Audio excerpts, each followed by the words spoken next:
Hey guys, welcome to Franklin Woodworks.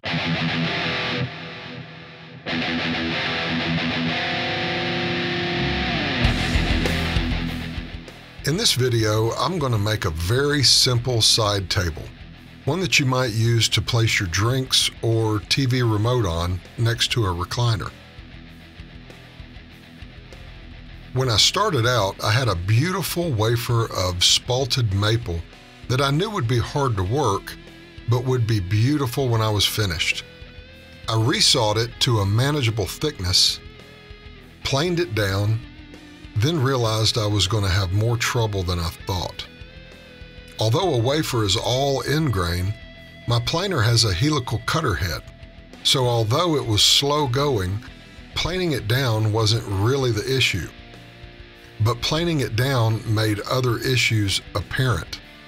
The edges were soft, really soft.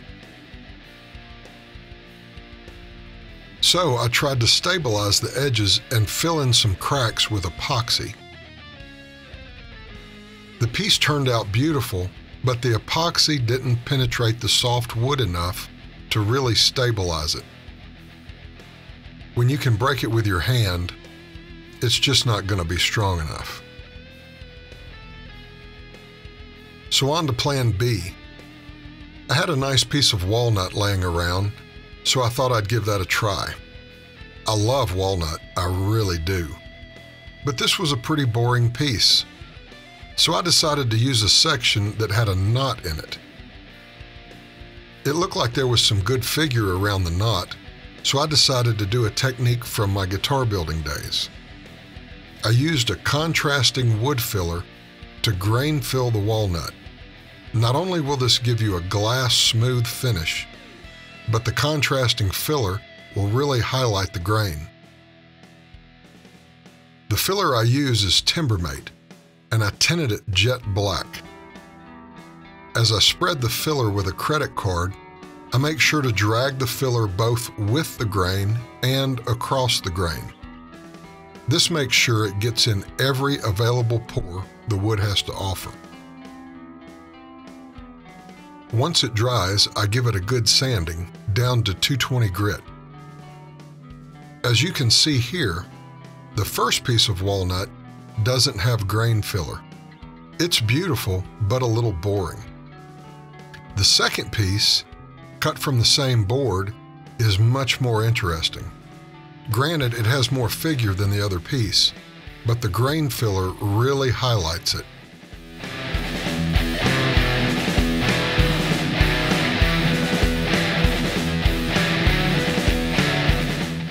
A quick round over at the router table softens the edges.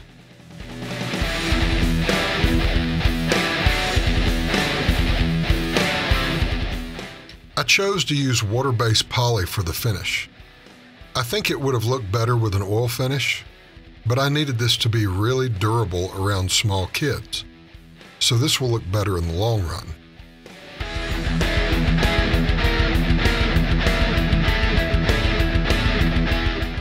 Now on to the rest of the table. I'm going to paint the leg assembly white, so I'll use poplar. I cut everything to rough length at the miter saw and get the final width at the table saw. I'll use my crosscut sled to get perfectly square ends, and to do that I'll change the blade to a fine tooth 7 1/4 inch finishing blade. This is a whole lot cheaper than a good 10-inch finishing blade, and the results are outstanding.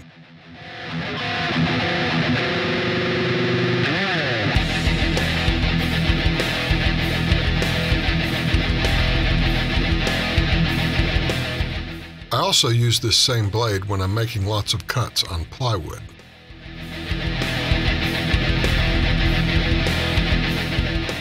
I'll use dowel joinery to put everything together. I use a dowel max, even though they don't pay me to. They should, as much as I use it.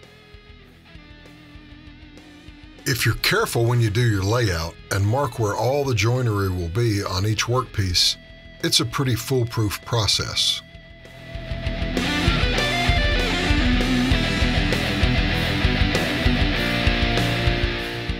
totally foolproof, except for one thing I didn't check before I got started. I didn't check the depth of my drill bit. As it turns out, the holes were too shallow and wouldn't accept the entire dowel. So I had to make an emergency trip to the table saw. Not good after you've already laid down some glue.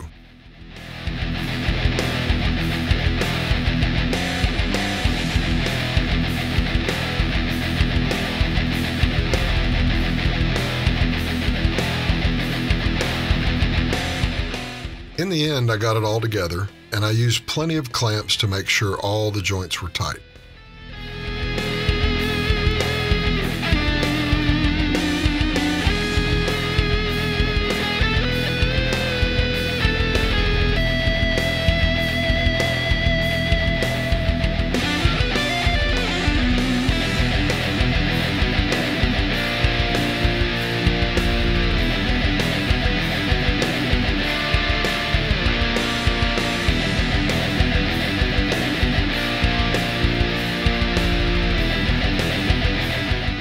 There were a couple of places where some pieces were just a little proud, but some plain work took care of that.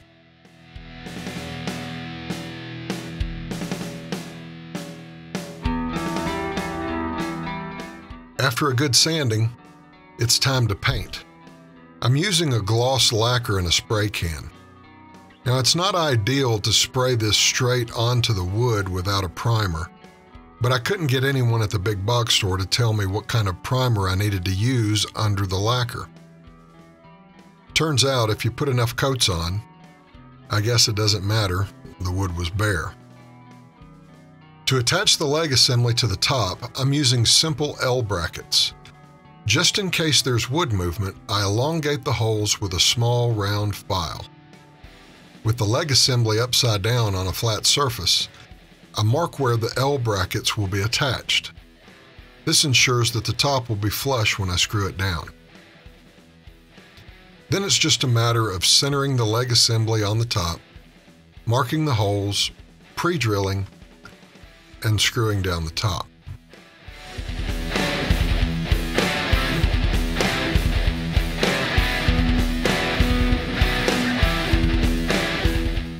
So here's the finished product. A very simple side table, durable, and strong enough to take kids climbing all over it. If you took the time to watch this video, you should also take the time to like and subscribe. That way, you haven't completely wasted the last 9 minutes of your life. Thanks for watching, and there you go.